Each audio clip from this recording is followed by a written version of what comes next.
Hey Alex, got your helmet right here, all the way done, and as you can see, turned out really well. Um, Honestly, I was a little bit concerned that getting exactly close to that image that you had sent me would be very difficult, but I really think that this came out nearly exactly like the photos. So that's really cool. I'm gonna turn this light away a little bit. It's a little bit bright, but so yeah, you can see you got the mouth, the nose, that little leaf up there, sunglasses, the hat, of course, which, by the way, like most of the stuff, printed in multiple pieces, and I made, I think it was the front side a little thicker than the back side, which should help even out the weight distribution, because if the back side was just as heavy, it would sort of naturally go like this. So hopefully that's something you can notice. Didn't take much of an effort on my part besides changing a few numbers during the print, but I thought that would be helpful for you. Now you can see here on this line, this back piece is removable. You just pull on it like that.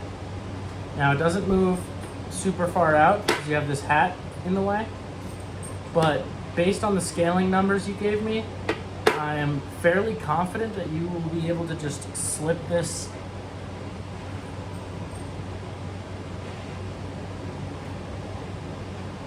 right over your head. But because I don't have you here to actually test that, and different people have different sized, necks and chins and things like that, this panel, which when you're wearing it is not noticeable. It came out really well, we aligned it. But I cut out this panel here, and it's attached by these magnets on the bottom, which are very strong, so it won't just come loose. You really gotta pull that out, and then elastic at the top so that you don't lose that piece.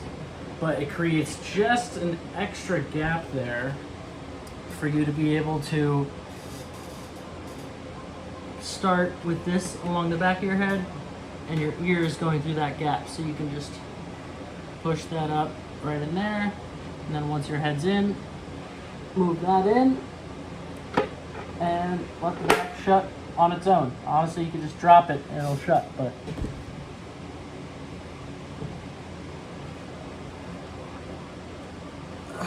and I put those magnets in a location where hopefully it'll be below your chin, your jawline, so you won't, you'll have plenty of space around there where they won't hit. Now, for the sunglasses, we had discussed this, but instead of doing my normal one-way visor material, which can be very dark if you're in a dark room, I've used this mesh. So let me see if I can, yeah, you can see it there. This mesh material, which right now it's pretty bright around it, so not as transparent, as opaque as the other stuff, but if you're in a much darker area, especially once this is on your head, as you can see, you can't really see inside the helmet.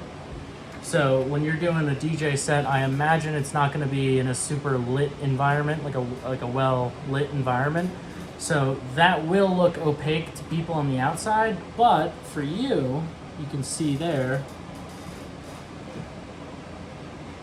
very easy to see through. So you should be able to see everything you need. Also, the eye holes that are behind the glasses, when you're looking straight on or even at a typical angle, are covered by those glasses, but they are a little bit wider than need be. So that way, when you have the helmet on, let me see if I can even maybe slip this over here.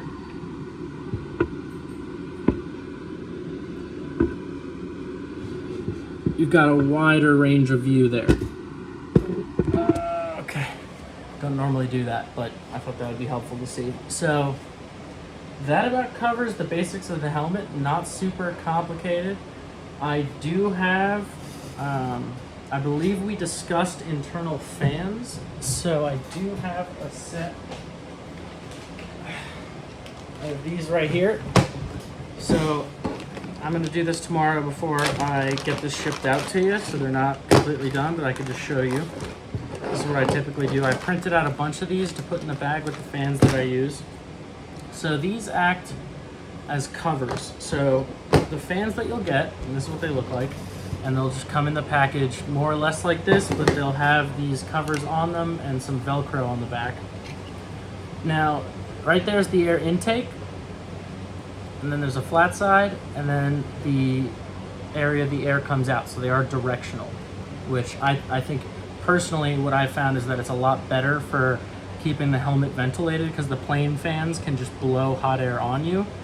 But with two of these, you can have one of them pointed, I would put it somewhere towards the bottom, pointed out of the helmet or maybe in the middle, and then one of them over here pointed upwards, so that one of these is pushing the hot air from inside the helmet out, the other is drawing cooler air in, and it keeps it circulating. You can, point these both in the same direction or do whatever you feel is best, but that would be my recommendation. They will come with these covers on them because, as I said, this is the air intake, and I designed these covers to fit just over it without affecting the airflow. So that way, and this is a lesson I learned the hard way, if you want to put them somewhere that is on your hair, because again, you'll put this flat side, which will have Velcro when I send them to you, into the helmet. If you want it to be anywhere near your hair, if you're like me and have longer hair, you don't want this intake yanking your hair in there. It really sucks. So I've designed these covers that I'll glue on here for you that basically make it nearly impossible for your hair to get in there. So you can put them wherever you want and they'll still be able to get that air in without worrying about your hair getting caught into those. And like I said, these will have Velcro on this side because I like to leave it up to my customers where they put these. It's really a personal preference thing, varies based on the shape of your head, how you do the foam. I gave you that recommendation of, generally where to put them, but the specifics are up to you. So these will come with the Velcro that is attached to the fan and then a loose piece that's self-adhesive for you to put anywhere in the helmet for both of these for where you want them to be. And if you want to buy more Velcro to create different options, that way, if you're in a particularly cool area, you can just take them right out. If you want to switch up the position during the night or something like that, you can put in more Velcro, but I at least include that base set for you to pick an initial location. Okay, enough about the fans. Nope, shit, hold on. They have quite a long cord, which is on purpose. It's still wound up here, but several feet of cordage so that when they are in there, you can run that cord either to a portable power bank, like for a phone, in your pocket, or you can run it and plug it into your PC or your Mac or whatever you're running your set off of. That could also work, but USB power for those. All right, so I'll get those out of the way and I'll get those finished up and put in the package for you when they ship out. Now, the last thing to cover would be the foam. So again, since I don't have your head here, I don't typically insert any of the cutouts that I make of the foam, because when I do it for myself, I make it very form-fitting to my head, and without your head here for me to base it on, I don't want to make things too small or waste time putting in not enough. So, for starters, I've got these two pieces here. Now, they are yanked out of something random, so their shape, I tried to pick two that were relatively symmetrical, but their shape doesn't really matter, and if you want to cut them down or something, you could do that too. But the thicker ones, as well as these two thick chunks right here, because of the shape of this helmet, I tried to get it as close to your head size as I could, but there is going to be, because it curves out, there's going to be extra space in the middle all around. Up top, for sure, you'll want to put in a pad to line up your eyes with the eye holes more, but the back where this plate is, or these two side areas, because I always start when I do my foam with the temple area, back of the head, and top of the head, and I recommend you do that as well. But these thick ones, if there's a lot of room, these will cover a lot of space right away. I mean, if you put the 2 of these on the sides, I would be amazed if your head even fit in after that point. So maybe you use one and some of this other stuff, but if you need to make big adjustments, you got these and these as well, though I would recommend only using these for the back where there will probably be a lot of space. You could put these like this, just like that, filling up that space behind the head, either directly in the tallest part or a little bit lower back here where your head starts to dip down. That's a good area to cover in. It tends to be very comfortable. Just make sure if you're putting in foam anywhere near that removable plate that you don't have the foam overlap that line.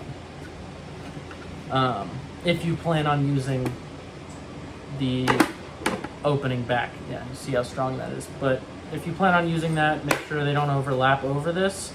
If you are able to just easily slip your head in, then go crazy, do whatever you want, cover those up if you want. And so we've covered the thick ones, and then I also just have this one last scrap of this very soft memory foam that's also pretty thick. I think this would be, especially if you're doing long sets for comfort, I think this would be great to do on the top because it should squish enough to not cover too much when lining up your eyes.